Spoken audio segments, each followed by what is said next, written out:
ہر ایک نے اپنا اپنا رکھتے سفر سلیب کی طرح کندھے پر اٹھایا اور ریلوے اسٹیشن کی طرف پیدل چل دیا۔ بھارتی گارڈ دونوں طرف ساتھ ساتھ مارچ کرتی اور بھارتی افسر جیپوں میں سوار اس مارچ کی نگرانی کرتے۔ ڈاکا چھاؤنی سے نارائن گنج گھاٹ پہنچنا تھا، جس کے لیے ڈاکا شہر سے گزرنا ناگزیر تھا۔ بنگلہ دیش کی عمر بمشکل 1 ماہ تھی۔ وہ نوزائیدگی کے عالم میں چیخ چلا رہا تھا۔ اس کے شور و شگم نے گالیوں اور طعنوں کی صورت اختیار کر لی تھی۔ چنانچہ جب آہستہ آہستہ رینگتی ہوئی گاڑی ڈھاکا شہر سے گزری تو پٹڑیوں کے دونوں جانب مشتعل ہجوم نے سنگ و خشت اور الزام و دشنام کی بارش کر دی۔ اس پتھراؤ میں جسم کے سوا ہر شے زخمی ہوئی۔ یہ قافلہ نارائن گنج گھاٹ سے مقامی کشتیوں اور لانچوں میں غروب آفتاب کے وقت روانہ ہوا اور کریاؤ بازار سے ہوتا ہوا کوئی 24 گھنٹے میں مومن گھاٹ پہنچا، جہاں سے 3 میل پیدل چل کر فرید پور جانا تھا۔ یہ مختصر سفر طے کرنے میں یوں تو 1 گھنٹے سے زیادہ نہیں لگنا چاہیے تھا، لیکن یہ سفر زندگی کا طویل ترین سفر ثابت ہوا۔ یوں محسوس ہوتا تھا کہ پاؤں کے ساتھ سوچ اور ندامت کے بھاری پتھر بنتے ہیں اور ایک قدم آگے بڑھانا زیست کی ایک تلخ گھڑی ٹالنے کے مترادف ہے۔ یہ سفر بھی دیدنی تھا۔ آگے آگے پاکستانی قیدی دھول اڑاتے اور خاک چھانتے جا رہے تھے۔ ان میں سے کسی نے اپنا اثاثہ چھوٹی سی پوٹلی کی صورت میں بغل میں دبوچ رکھا تھا اور کسی نے کمبل نما بستر کندھے پر اٹھا رکھا تھا۔ اس قافلے کے پیچھے پیچھے بھارتی سپاہی تھے جو انہیں ہانکے جا رہے تھے۔ وہ انہیں تیز تر چلانے کے بہانے کبھی رائفل کے بٹ اور بوٹوں کی ٹھوکریں مارتے اور کبھی طعن و تشنیع کے نشتر چبوتے۔ ارد گرد بنگالی مرد و زن ڈھاکا سے روانگی کا منظر دہرا رہے تھے۔ جاڑے کا ڈوبتا سورج اپنی پورا شوب آنکھوں سے یہ منظر مڑ مڑ کر دیکھ رہا تھا۔ پھیلتی شفق کے پرتوں میں انسانی ڈھانچے گرد آلود خاکوں میں بدل رہے تھے۔ ان ڈھانچوں کے پیٹ بھوکے اور لب سوکھے تھے۔ یہ عجب شام غریباں تھی۔ اتنے میں ایک مرد مومن نے رسی میں لپٹا ہوا بستر یا رسیاں کی طرح پرے پھینکا اور قبلہ رو ہو کر شام کی اذان دینے لگا۔ اس کی آواز میں پتہ نہیں اللہ تعالیٰ نے کیا جادو بھر دیا کہ جوں ہی اللہ اکبر کی فلک شگاف صدا بلند ہوئی، فضا میں ایک ارتعاش پیدا ہوا۔ آواز ہوا کے دوش پر کانوں سے ٹکرائی اور سیدھی دلوں میں اتر گئی۔ فضا تھرتھرانے لگی اور سننے والوں کے دل ہلنے لگے۔ یہ دیکھتے ہی دیکھتے یہ نعرہ حق باطل کی تمام آوازوں پر چھا گیا۔ پانی نہ ملنے کی وجہ سے لوگ تیمم کر کے امام صاحب کے پیچھے صف بستہ ہو گئے۔ بے ہنگم ہجوم نے ایک منظم جماعت کی صورت اختیار کر لی اور امام صاحب نے نہایت خضوع و خشوع سے قرات شروع کی۔ شام کے سناٹے میں یہ آواز بجلی کی لہروں کی طرح پھیلتی چلی گئی۔ ہندو ششدر کھڑے تھے۔ بنگالی ایک ایک کر کے سرکنے لگے اور جب با جماعت نمازیوں نے سلام پھیرا تو گرد و پیش سے ذلت کے بادل چھٹ چکے تھے۔ بےہودہ نعرہ بازی دم توڑ چکی تھی۔ فضا خاموش تھی اور نمازیوں کے پرتلاطم دلوں میں ایک صبر، ایک تشکر، ایک ٹھہراؤ اور ایک سکون آ چکا تھا۔ فرید پور ریلوے اسٹیشن پر گاڑی میں سوار ہونے سے پہلے 3 روز کے زادِ راہ کے طور پر کچی پکی روٹیاں بوریوں میں بند کر کے اور ابلی ہوئی پتلی دال بالٹیوں میں ڈال کر مسافروں کے حوالے کر دی گئی۔ گاڑی کے ڈبے غلیظ اور اس کے محافظوں کی زبان غلیظ تر تھی۔ ایک صاحب نے اس گندگی اور بد نظمی پر دبی زبان میں تبصرہ کیا کہ ایک تو سردار جی بولے، تسی کے گلاں کردے ہو؟ آپاں تھانوں ککڑاں طرح ڈبے وچ پا کے انڈیا پہنچا دینا ہے، تسی ذرا دیکھو تے۔ اور واقعی جب گاڑی چلی تو اس کی کھڑکیوں اور دروازوں کو بند کر کے ڈربہ بنا دیا گیا۔ ان نیم تاریک ڈربوں میں قیدی اپنے اپنے نئے قفس کی طرف روانہ ہوئے۔ ابھی 8 پیر گزرنے نہ پائے تھے کہ دال چپاتیاں بدبو چھوڑ گئیں۔ انہیں کھانا تو درکنار ڈبے میں ان کی موجودگی ناقابل برداشت ہو گئی، لیکن راہ فرار کوئی نہ تھی۔ قہر درویش بر جانے درویش، سفر جاری رہا۔ وپنا سے آنے والے میجر جنجوا نے بتایا کہ ایک ایسے ہی ذلت آمیز سفر پر روانہ ہونے سے چند روز پہلے ان کا ایک نوجوان وپنا کے عارضی کیمپ سے بھاگ نکلا۔ اس کا خیال تھا کہ دھرتی کا سینہ تنگ نہیں، یہیں کہیں روپوش ہو جاؤں گا، لیکن تھوڑی دور ہی 2 دیہاتیوں کے ہتھے چڑھ گیا۔ خلاف توقع انہوں نے اسے بوٹی بوٹی کرنے کی بجائے بھارتی افسروں کے حوالے کر دیا۔ انہوں نے مکتی بانی کے چند آزادی پسند جیلوں کو بلا کر کہا، اسے ادھر سے لے جاؤ اور بھاگنے کا مزہ چکھاؤ۔ اگلے روز جب اس مفروض کو واپس کیمپ میں لایا گیا تو وہ نیم بے ہوش تھا۔ اس کے جسم کے مختلف حصوں سے خون رس رہا تھا اور جہاں جہاں سے خون رس نہ سکا وہیں جم کر نیلا ہو گیا۔ اس کے بازو ٹوٹ چکے تھے اور ناخن انگلیوں سے نوچ لیے گئے تھے۔ کون کہتا ہے کہ ناخن سے گوشت جدا نہیں ہوتا؟ باقی ساتھی اس نیم مردہ مجاہد کو اپنے ساتھ لے کر بھارت روانہ ہو گئے۔ وپنا سے روانگی کا منظر ڈھاکا والے منظر سے ملتا جلتا تھا۔ دھرما نگر کے راستے کومیلا سے آنے والے کیپٹن شیخ کا کہنا ہے کہ راستے میں ان کی ٹرین کے 2500 مسافروں کو خشک راشن دیا گیا تاکہ وہ بوقت ضرورت پکا سکیں۔ پہلے تو اس دور اندیشی کی داد دینے کو جی چاہا، لیکن جب گاڑی چل پڑی اور چلتی رہی تو خیال آیا کہ چلتی گاڑی میں کھانا پکا کر کھانا کیا مانی؟ کیا ہمیں بچے سمجھ کر خشک راشن کا کھلونا دے کر بہلایا گیا ہے؟ آخر 48 گھنٹے بعد ایک ویران سی جگہ پر گاڑی رکی اور 2 گھنٹہ کے اندر اندر کام و دہن کی خدمت میں فارغ ہونے کا حکم صادر ہوا۔ 2500 آدمیوں کے لیے کھانا پکانا اور تقسیم کرنا فقط 2 گھنٹے میں۔ اس کرم سے بہتر تھا کہ کرم نہ کرتے۔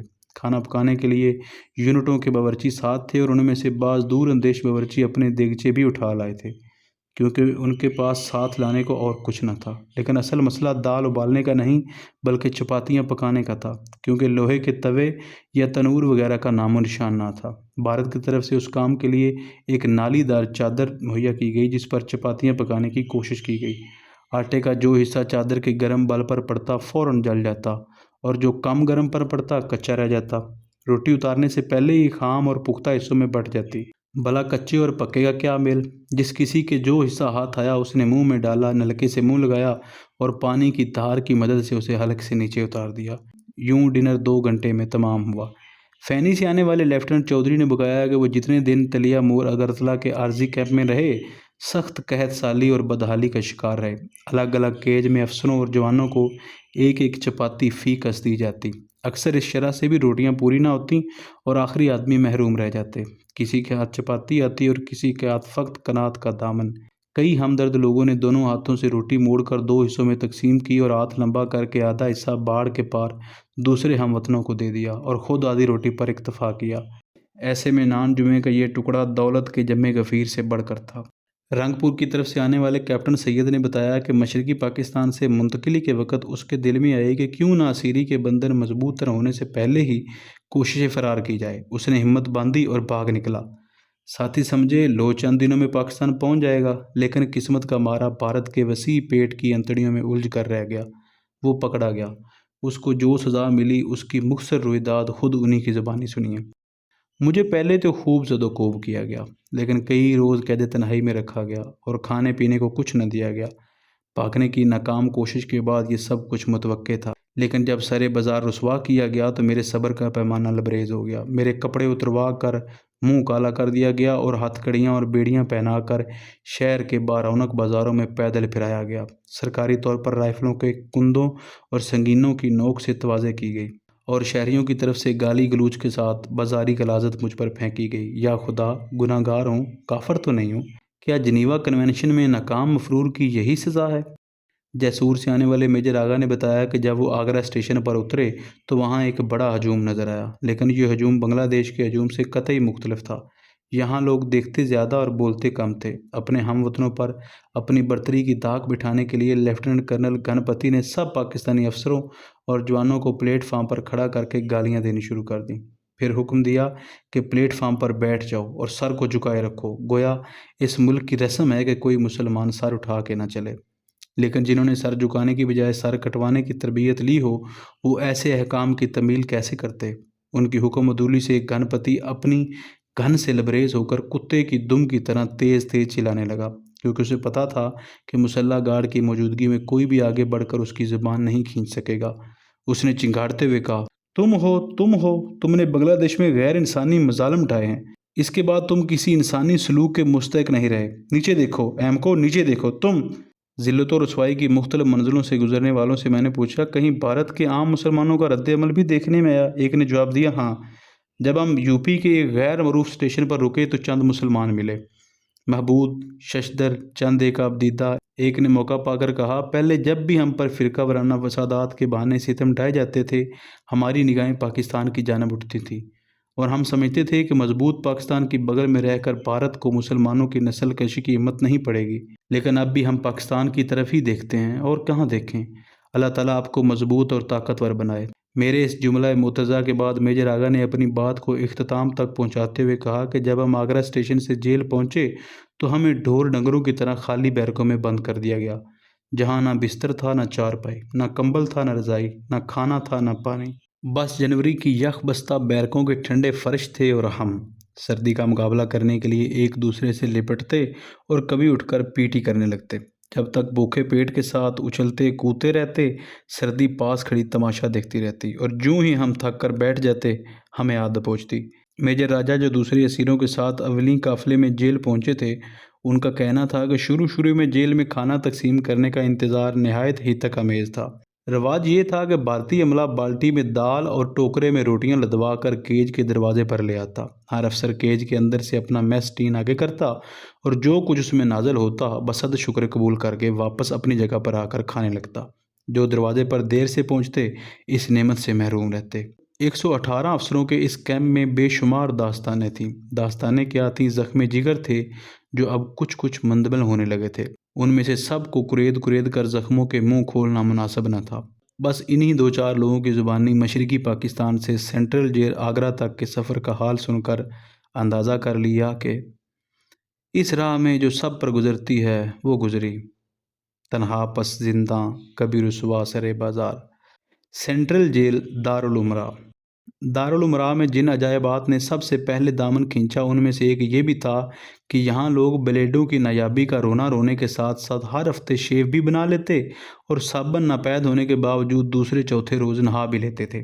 بلکہ ایک صاحب نے تو عیاشی کی حد کر دی، وہ سرکاری دری پر تکیہ لگائے محو استراحت تھے۔ غضب خدا کا، ہمیں مچھروں سے مدافعت کی خاطر اوڑھنے کو چادر نہیں ملتی، یہ تکیہ لگائے تھے۔ ان سے یہ خصوصی رعایت کیوں؟ ہمارے دل میں کچھ شک اور کچھ حسد کے جذبات ابلنے لگے۔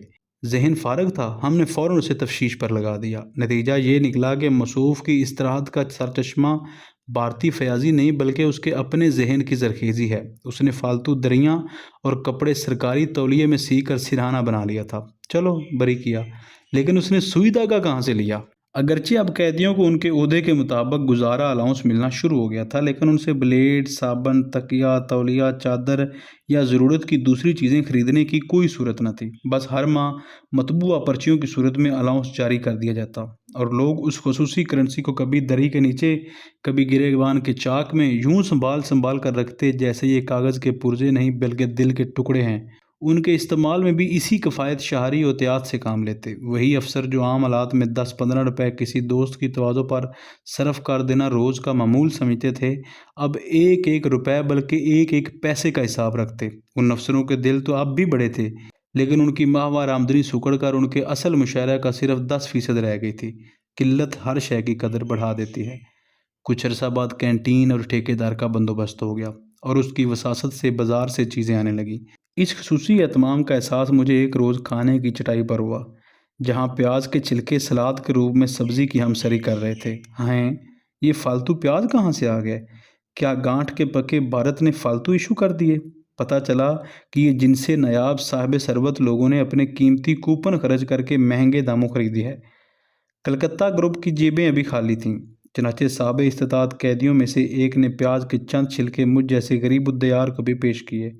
میں نے بار احسان سر جھکاتے ہوئے یہ تحفہ قبول کر لیا۔ اسیری میں پہلی بات سلاد کھایا، مزہ آ گیا۔ کہتے ہیں پیاز ویسے بھی مکوی قلب ہوتا ہے۔